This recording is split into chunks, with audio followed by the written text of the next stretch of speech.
Ассалаумағалейкум құрметті көрермендер, сіздермен бірге Абзал Або YouTube каналы. Достар, Бекзат Саттархан даңғылының бойындағы павлин қаламызға өте керемет көрікті беріп тұрған баршамызға мәлім.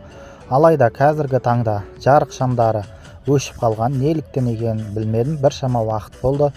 Бұл видеоны осыдан біршама уақыт бұрын дронмен түсірген болатынмын. Қарасаңыздар, өте керемет көрікті беріп тұрады. Қазіргі таңда свет жоқ мүлде.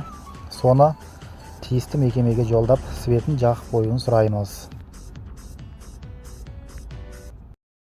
Ассалаумағалейкум. Мынау павлиннің светі өшіп қалған. Қаншама уақыт болды қазір? Бір аптадай болып қалды.